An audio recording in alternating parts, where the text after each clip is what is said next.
कई लोग कहते हैं गुरुजी क्या दूध चढ़ाना जरूरी है शंकर पर? कई लोग कहते हैं गुरुजी क्या दही चढ़ाना जरूरी है शंकर पर? शहद चढ़ाना जरूरी है? घृत चढ़ाना जरूरी है? शक्कर चढ़ाना जरूरी है? शिव महापुराण की कथा कहती है 5 चीजें शंकर भगवान पर चढ़ती है। दूध अर्थात घर में लक्ष्मी की वृद्धि करता है, इसलिए चढ़ाया जाता है। दही शंकर भगवान पर इसलिए चढ़ाते हैं क्योंकि यह परिवार को जोड़ता है। जिसके परिवार में क्लेश ज्यादा होता है, जिसके परिवार में आपस में तकरार ज्यादा होता है, उसको दही जोड़ता है। शहद घर में चिड़चिड़ प्रवृत्ति को समाप्त करता है। घी रोग को समाप्त करता है। शक्कर मिष्ठान घर में यदि लक्ष्मी आकर जा रही हो तो मिष्ठान समर्पित किया जाता है। इसलिए पंचामृत स्नान का भाव शिव महापुराण कहते हैं। पंचामृत स्नान का भगवान, इसलिए 5 चीजें शंकर को समर्पित हैं। दूध, दही, घृत, शहद, शक्कर अर्थात मिष्ठान। शक्कर से मूलतः यहां शिव महापुराण में शक्कर नहीं लिखी है, मिष्ठान। अब लोग शक्कर पीस कर अभिषेक करते हैं, परंतु मिष्ठान अर्थात गाय के दूध से निर्मित कोई मिठाई और उस मिठाई से भगवान शंकर का अभिषेक। अब लोग भले शक्कर रखने लगे शंकर जी के अभिषेक में, पर यहां शक्कर नहीं लिखा है, यहां मिष्ठान।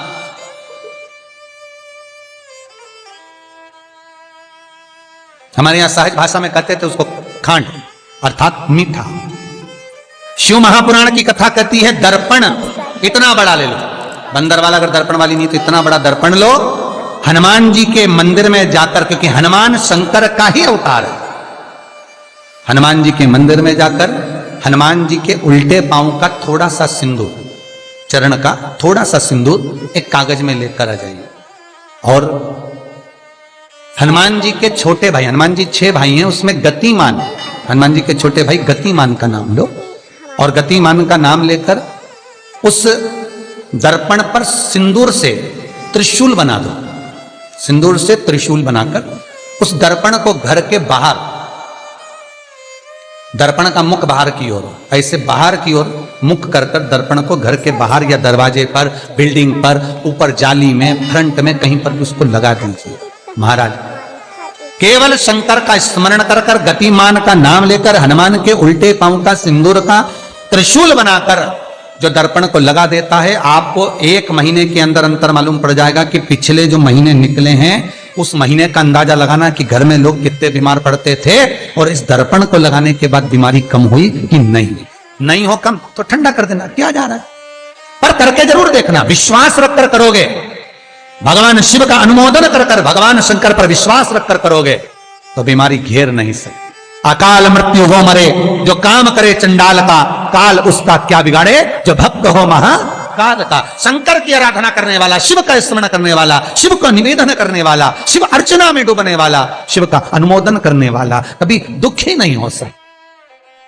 तो शिव महापुराण की कथा कहती है शंकर को जितना जल प्रिय नहीं, शंकर को जितना बेल प्रिय नहीं, शंकर को जितना शमी प्रिय नहीं, शंकर को जितना दूध दही प्रिय नहीं, शंकर को अगर कुछ प्रिय है तो सत्य प्रिय है। सत्यम शिवम सुंदर। इसीलिए हमारे यहां शास्त्र कहता है ब्रह्मा जी केतकी के फूल को लेकर आए, उसने झूठ बोला। ब्रह्मा जी गाय को लेकर आए, शंकर भगवान के सम्मुख में झूठ बोला। ब्रह्मा स्वयं झूठ बोले तो सिर कटा। कर्मनाशा नदी प्रकट हुई। और शिव महापुराण की कथा कहती है शंकर को सत्य प्रिय है अगर झूठ बोला है। इसीलिए शिव महापुराण का स्पष्टीकरण किया जाए, वर्णन किया जाए तो पहले के समय में अदालत नहीं होती थी, पहले के समय में पंचायत नहीं हो सकती थी, पहले के समय में कोई सभाएं नहीं होती थी, पहले के समय में कोई निर्णायक मंडल नहीं होता था, पहले के समय में केवल एक निर्णय होता था। गांव के लोग ले जाकर शंकर के मंदिर में खड़ा कर देते थे और कहते थे उठा गंगा जली, और कहते तूने ऐसा नहीं किया। गंगा जली उठाकर कह दे कि तूने ऐसा नहीं करा। क्यों गंगा जली उठवाते थे? क्योंकि लोगों ने शिव महापुराण सुन रखी थी। शिव महापुराण में श्री वेद व्यास जी वर्णन करते हैं कि शंकर के मंदिर में, शंकर के ओटले पर, शंकर के मंदिर के अंदर, शिव की चौखट पर, शंकर के अनुमोदन में शिव महापुराण के अंतर्गत शंकर के अनुमोदन में शिव मंदिर में शिव चौखट पर अगर कोई भूल से भी झूठ बोल देता है तो उसकी जिंदगी नरक जैसी निकलती है महाराज। इसलिए कहते तो उठा गंगा जली और कह दे तूने ऐसा नहीं, उठा बोल दे।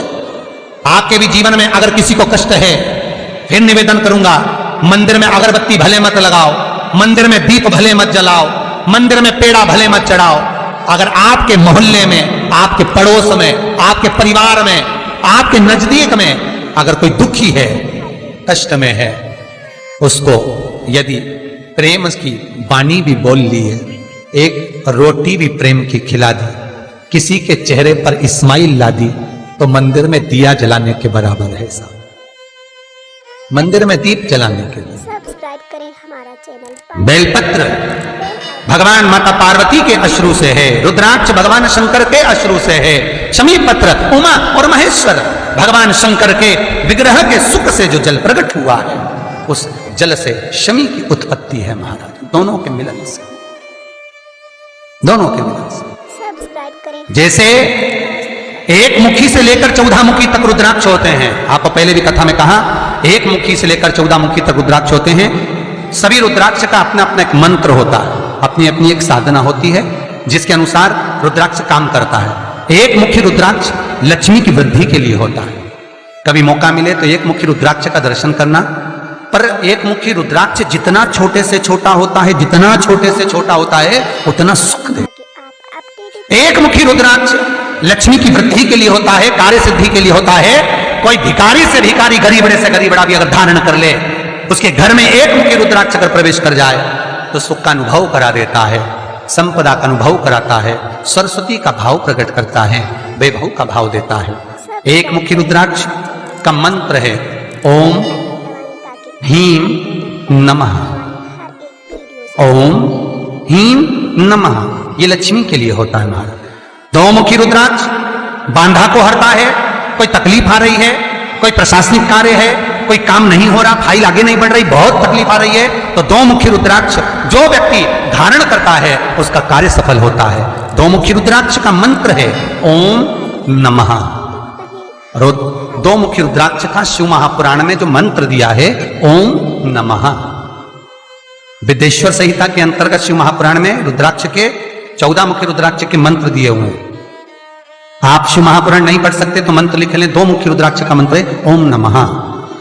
3 मुखी रुद्राक्ष विद्या प्राप्ति के लिए होता है। कैसा भी अनपढ़ से अनपढ़ व्यक्ति हो, जिसको विद्या में रुचि ना हो, पढ़ ही नहीं पा रहा हो, चित्त वृत्ति ही ना लग रही हो, मन ही ना लग रहा हो, परसेंट कम से कम होते जा रहे हो, 3 मुखी रुद्राक्ष उस बच्चे के गले में लाल धागे में डाल दीजिए। नहीं डाल सकते तो बच्चे के कमरे में जहां वो पढ़ता है, विद्याध्ययन करता है, उसके कमरे में लगा दीजिए। 3 मुखी रुद्राक्ष का मंत्र है ओम क्लीं शिवाय नमस्तुभ्यं, श्री शिवाय नमस्तुभ्यं, श्री शिवाय नमस्तुभ्यं।